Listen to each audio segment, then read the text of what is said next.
آج کی اس ویڈیو میں سمجھدار لوگوں کی ایک ناسمجھی کا تذکرہ کرتا ہوں۔ لوگ سمجھدار ہیں، اپنے آپ کو سمجھدار سمجھتے بھی ہیں، لیکن ایک ناسمجھی کا کام کرتے ہیں، غیر مناسب کام کرتے ہیں یا غلط کام کرتے ہیں۔ وہ کام یہ ہے کہ بہت سے لوگ جانور پالتے ہیں، جانور بھی ان کا سمجھدار ہوتا ہے اور وہ بھی سمجھدار ہوتے ہیں۔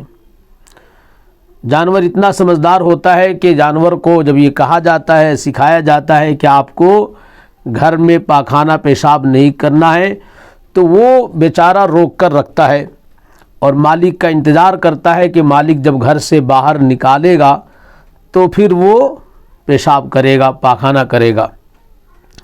اب یہ سمجھدار مالک کیا کرتا ہے کہ جانور کو باہر نکالتا ہے اور بیچ روڈ پہ کھڑا کرتا ہے، اور ان کی ناسمجھی کی وجہ سے یہ جانور بیچ روڈ پہ پیشاب کرتا ہے، پاخانہ کرتا ہے۔ جانور کا پاخانہ پیشاب آدمی کی طرح اسی لیول کا ناپاک تو نہیں ہے، لیکن ناپاک ہے، گندگی ہے۔ روڈ پہ کسی بھی طرح کی گندگی پھیلانا یہ سمجھداروں کا ناسمجھی کا کام ہوگا۔ روڈ لوگوں کے چلنے کے لیے ہے، آپ نے اپنے دروازے کے سامنے ہی پیشاب کروایا، وہاں سے بھی لوگ گزرتے ہیں، آپ کے اپنے مہمان آتے ہیں، سینکڑوں لوگ گزرتے ہیں، چلنے والوں کو تکلیف ہوتی ہے۔ یہ تکلیف پہنچانا سمجھداری کا کام نہیں ہے۔ لوگوں کے چلنے کی جگہوں کو گندا کرنا یہ سمجھداری کا کام نہیں ہے۔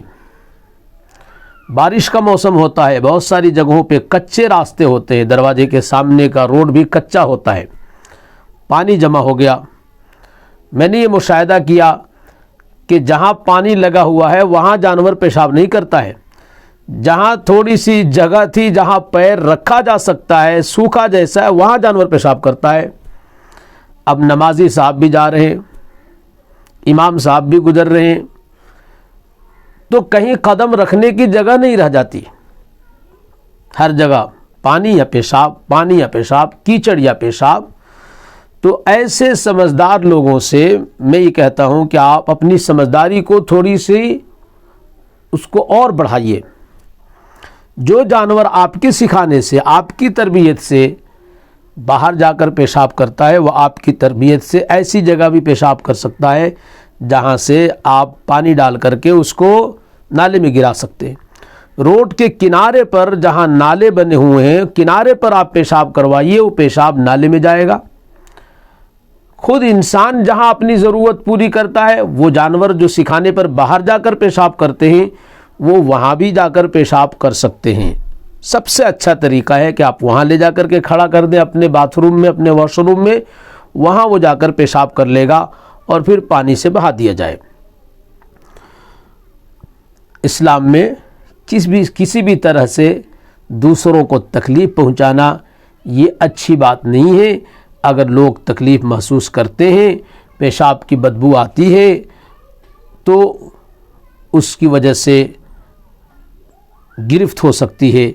اگر گزرنے والے معاف نہیں کرتے ہیں، اور اگر کسی کا کپڑا خراب ہوتا ہے، کوئی نمازی جاتے ہوئے گرا اور وہ گرا تو وہ پیشاب پر گرا، اس کا کپڑا پیشاب سے تر ہو گیا، تو جو معقول اللحم ہیں، جو جانور جن کا گوشت حلال ہے، ان کا پیشاب بھی نماز کو خراب کر سکتا ہے۔